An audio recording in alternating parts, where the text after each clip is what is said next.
Siema, witam się na następnej wyprawie. W dzisiejszym odcinku odwiedzimy ogromne centrum dowodzenia żelaznym kręgosłupem Armii Pancernej Czechosłowacji. I zaczynamy przy budynku, który był kiedyś niegdyś wartownią, ale muszę na chwilę przerwać, ponieważ ktoś właśnie podjeżdża. Dokąd? Zeburan. Prepostka. Przepustka jest na Breżniewa. Na Breżniewa? Do obywatela Breżniewa. To ja jadę z tobą. Jedziemy na pierwszy obiekt. Na ogromnym terenie niegdysiejszej Czechosłowacji postawiono tajny obiekt ukryty w lesie. To tutaj ulokowano zapasowe stanowisko dowodzenia 15. Dywizji Pancernej, skąd można było w tajemnicy zarządzać tzw. żelaznym kręgosłupem Armii Pancernej Czechosłowacji. Jednostka stanowiła bardzo strategiczne miejsce i wyposażono ją w wiele budynków, schronów czy magazynów, które pozostały do dziś dnia. Zanim jednak zaczniemy dzisiejszą wyprawę, zapauzujcie na chwilę ten odcinek, bo chcielibyśmy Was zaprosić na kanał Świat Paragrafów. Jakiś czas temu pan mecenas Mateusz Kończal, prowadzący kanał Świat Paragrafów, stał się naszym widzem, za co bardzo dziękujemy. Również jak i my jest pasjonatem historii, ale w swoich filmach rozszerza wiele wątków, między innymi mówiąc o historii prawa. Tak więc jeśli chcielibyście poszerzyć swoją wiedzę dotyczącą przepisów, obrony koniecznej czy każdego innego tematu związanego z prawem i przepisami, to zapraszamy do odwiedzenia kanału Świat Paragrafów, a jak Wam się spodoba któryś z filmów, to zostawcie panu mecenasowi suba. Link do kanału dajemy w opisie filmu i wracajmy do dzisiejszej wyprawy. Dojechaliśmy do drugiego punktu na dzisiejszej naszej trasie, mapie i jak to chłopaki zauważyli, strasznie tu czuć toaletą i to jest taka związana z tym anegdota, bo ktoś robił porównanie, że u Rosjan w bazach było wyliczone, ile toalet miało przypadać na konkretną ilość chłopa. Jak to policzyli, to wyszło na to, że tutaj w tej okolicy stacjonowało bardzo dużo osób. Przy okazji znajdujemy się w takim głównym życiowym miejscu, bo tu były głównie kuchnie, jadalnie i kotłownie. Chłopaki idą tam na jadalnię, a ja się udam tutaj na kotłownię. I ten obiekt jest dość rozległy. Generalnie na zewnątrz miał płot zrobiony z dwóch siatek z drutem kolczastym. To w ogóle znając standardy rosyjskie, to te kible to była dziura w ziemi. Te pomieszczenia to jest jak dziura w ziemi. To mogły być połączenia kibli właśnie tam, gdzie byliśmy, bo zauważ, że tam wszędzie były takie kafelki. Ewentualnie to była jakaś duża kuchnia i my przez nią weszliśmy, a tutaj jest chociażby stołówka. Już kabelki poobierane. A widać, że tutaj ludzie chyba strzelają sobie, robią sobie te ASG, strzelanki. Generalnie tak, na tych podstawach na 99% stały po prostu zbiorniki. Tak, i teraz służą do miejsca, w którym po prostu obiera się kable. A to jest chyba jakaś tarcza zrobiona do ASG, przynajmniej tak to wygląda. To są wydmuszki, mam nadzieję, że w dalszej części, bo ten kompleks jest o wiele większy, będzie więcej takich właśnie pozostałości. No, tyle. Musimy jechać na kolejną miejscówkę na naszej bazie, mapie. No i dojechaliśmy na miejsce, główne miejsce, czyli centrum dowodzenia całego obiektu. Zejdziemy sobie teraz na dół schodkami w dół, ale kiedyś u góry też była część kompleksu, która została po prostu później zburzona. I z tego co kojarzę, to gdzieś tutaj powinien być schron. Pytanie tylko, czy on jest dalej i czy ten schron był podziemny? Nie, bo ty gdzieś przeczytałeś, że miał być nadziemny, to nie? Tak, czyli to może naziemna część i w naziemnej części schronu miały zostać jeszcze elementy od maskującego. Nie był podziemny, ale był właśnie w tej niece zrobiony, więc... No tak, to chodzi chyba o tą nieckę właśnie, no. No to niecka jest tu, więc technicznie ten schron rzeczywiście mógł być nawet to może być tutaj. Właśnie to, co nie? Niestety to wszystko jest w bardzo opłakanym stanie. I teraz, jak widać, tutaj na załączonym obrazku trochę się oddalę od chłopaków, bo oni będą sobie gadać, a ja zobaczę, czy jest tutaj jeszcze coś wartego zobaczenia. A jest ten tunel naprawdę długi, więc serdecznie zapraszam. Wiesz co? Tu jest taka główna hala, a jest zejście niżej. Jest? Jest, no i tam może być ten stron, a zaraz do niego przejdziemy. Tu jest główna hala i nie wiem, czy właśnie w tym miejscu mogły nie stać te sprzęt telekomunikacyjny. Bardzo możliwe, że w daleko odległości były te nadajniki, które pozwalały się komunikować na 2000 metrów. Spójrzcie, taśma policyjna, ale coś takiego to nie sądzę, że tutaj była kiedyś policja, ale mogliby chociażby po tym terenie organizować jakieś biegi, ASG, cokolwiek takiego. No w tym momencie to już jest wydmuszka, ale musicie sobie wyobrazić to jako sztab dowodzenia tym całym wielkim obiektem, tak naprawdę jednej z flanek Układu Warszawskiego, który można by powiedzieć, że był takim odpowiednikiem NATO. No i to właśnie oni byli odpowiedzialni za mobilizację i za ewentualnie atak chociażby na tereny Austrii. Mogę się mylić, no ale wiecie, każdy z krajów miał swoje zadanie. Tak samo jak i wtedy Czechosłowacja.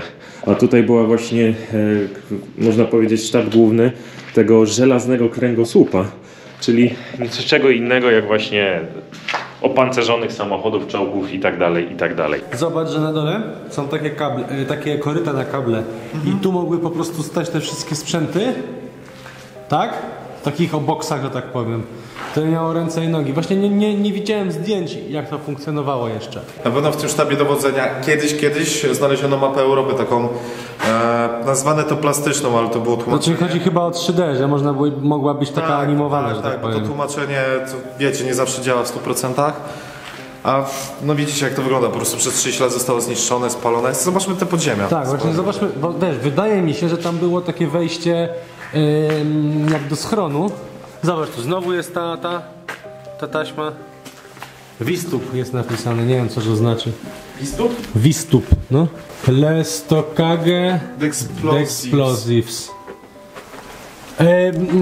To brzmi trochę jak skład materiałów wybuchowych. Tak. Tak, to jest schron. I chyba tłumaczenie się myliło z podziemny na nadziemny. Tak, bez kitu. Chociaż ty, powoli. Ty, to nie jest schron.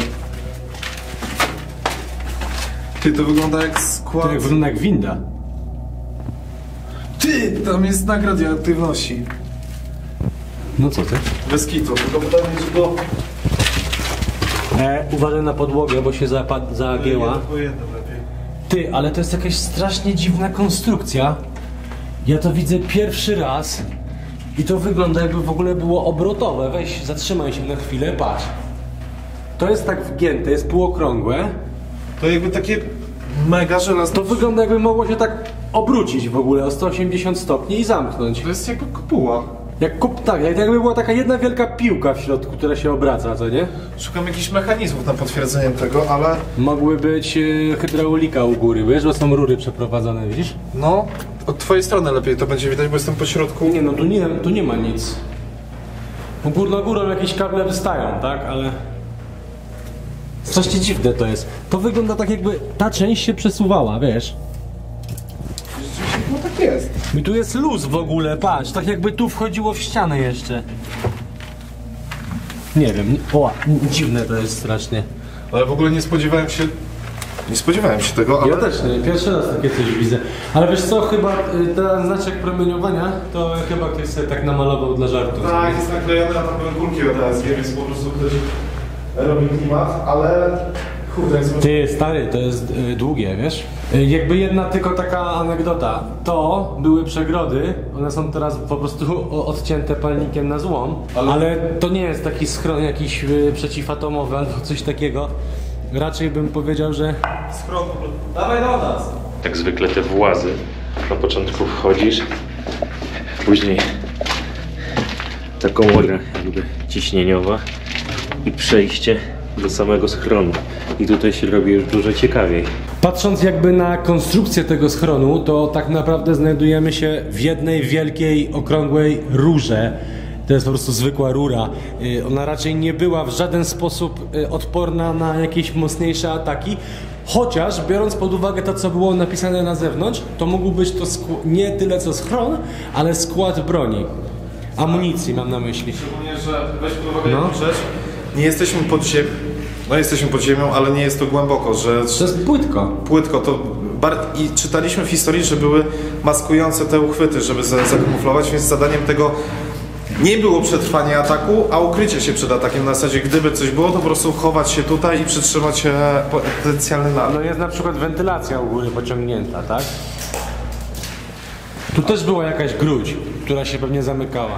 To zwykły schron przeciwlotniczy musiał być. To był taki schron chyba, żeby przeczekać potencjalny atak. Że tak sobie teraz myślę, że może rzeczywiście był to bardziej schron niż skład, bo kto normalny trzyma amunicję w sztabie? Raczej gdzieś obok. No musiał być schron też dlatego, bo jesteśmy w tym sztabie głównym dowodzenia. Byli to najważniejsi ludzie. Dajmy na to, dostaliśmy informacje, myśliwce, samoloty bombowe czy co innego wroga. To oni szybko tutaj biegają, żeby przetrwać potencjalny nalot. No i nadal mogą dowodzić. Był schron, bo było wejście jeszcze z dwóch stron, gdyby się zawaliło, ci ze sztabu lecieli do schronu i żołnierze z innych punktów też mogli biegać. Wychodzimy tu, zobaczyć co tam jest? Ale tak to jest tłumaczyć z czeskich stron, nadziemny schron. No, może dlatego on nie jest też takim zwykłym, prawdziwym schronem, a może nadziemny dlatego, bo jest wbudowany w górę, a nie...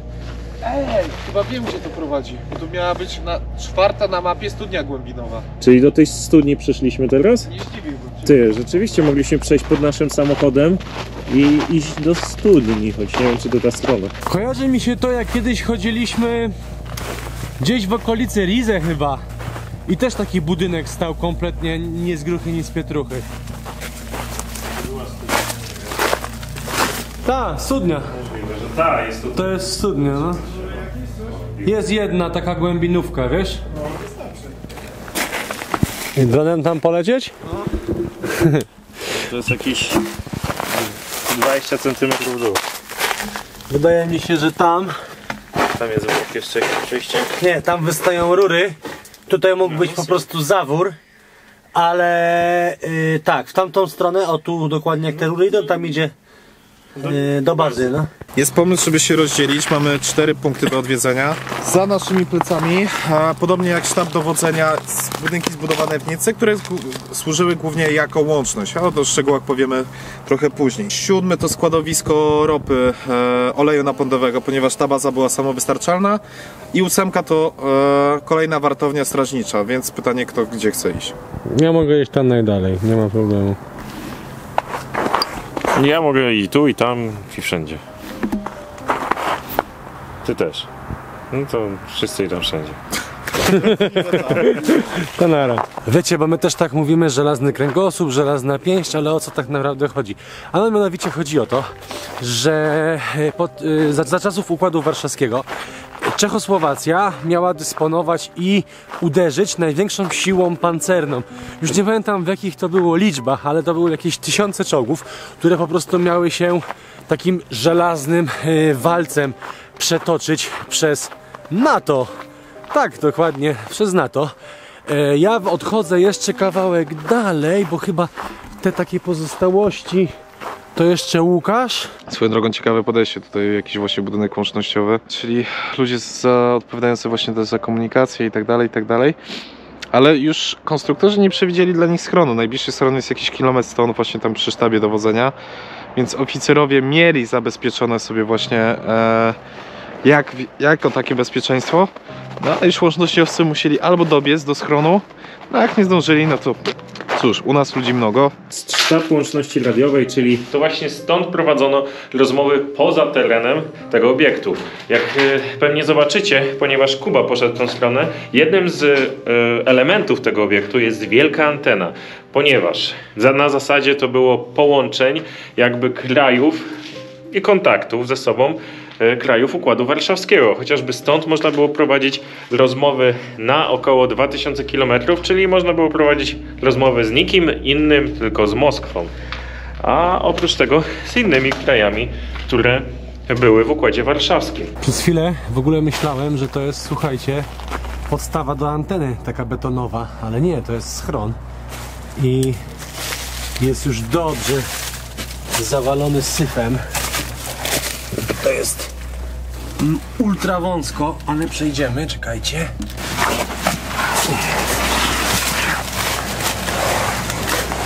Ale on jest malutki. O kurde.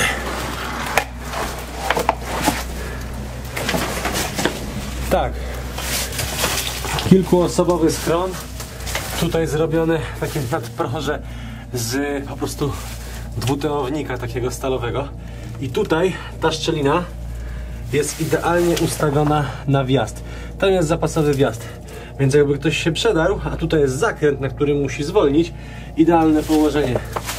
Tak jeszcze się tutaj rozglądam, czy coś nie pozostawało, ale z tego co widzę to zostały tylko kable, to jest max. Natomiast ciekawa sprawa, zobaczcie, góra też wyłożona takim metalem. Czyli można powiedzieć, że jakby wykorzystywali takie gotowe prefabrykaty, czyli mamy, no wiecie, gotowy dach i po prostu tylko takie klocki wstawiali do środka. Natomiast samo wejście też jest, tak jak w większości schronów kojarzymy, załamane w kształcie litery takiej Z. To chodzi o to, że po prostu, no jeżeli ktoś by wszedł tędy od jakiś nieprzyjaciel, no to od razu nie sieka do tych osób, które są w środku, tylko po prostu jest tutaj mur, który ich chroni, ewentualnie przed jakimiś odłamkami i tak dalej. Ciekawi mnie, gdzie było miejsce na tę antenę. Przez tyle lat one mogło bardzo już dawno temu zarosnąć. Na pewno zostać rozkradzione w jakimkolwiek stopniu i po prostu przestało istnieć. Dochodzimy do bardzo dużego kabla. I nie wiem, czy tu właśnie mniej więcej gdzieś tutaj nie znajdowały się uchwyty podtrzymujące tę antenę, więc jesteśmy na dobrej drodze. Widzę cię, widzę. Widziałeś te podstawy anten? Właśnie nie, widziałem tylko malutki kawałek anteny, w sensie kabli podtrzymujących. No. Zobaczyłem, że chodzisz tamtędy, myślałem, że je już znalazłeś. No właśnie nie, ja się zastanawiam, gdzie to było. Jak wrażenia? Znalazłeś podstawy anteny? Co? Znalazłeś te podstawy anteny? Nie. Czyli my też nie. Znaczy my jesteśmy na nich. Się dumamy. Też nie ma, tutaj są jakieś tylko te górki. Znaczy mamy rozkminę właśnie, że te pagórki, na tych pagórkach stały anteny. To była transformatorownia. A tam? Tam też. Tam są strony takie fajne. No to wszystko jest takie, no już teraz umowne, bo to jest po prostu las. Pytanie techniczne, byłeś na 8? No. Na 7? No. Czyli jesteśmy już, obadaliśmy całą bazę. Tak. Powiem wam szczerze, że baza była ogromna, ale tych obiektów już pozostało naprawdę mało. Czyli tak jak Związek Radziecki się rozpadł, rozpadają się bazy po nich. Relikty dawnej minionej epoki. I dobrze. Dobrze coś takiego zobaczyć, dobrze o tym opowiedzieć, choć wolę klimaty bardziej takie, gdzie jest chociażby takie miasto Prypeć. I tutaj kończy się nasza wyprawa z tajnej kwatery dowodzenia. W alternatywnej wersji historii to miejsce decydowałoby o losach świata. Na szczęście nie było takiej potrzeby. Nie wytrzymam jednak tak długo. Dziękujemy wam bardzo za dzisiejszy odcinek oraz dziękujemy naszym patronom, których lista wyświetla się tam, bo to dzięki wam możemy odwiedzać takie miejsca i kręcić filmy. No to co? Do zobaczenia na następnej wyprawie!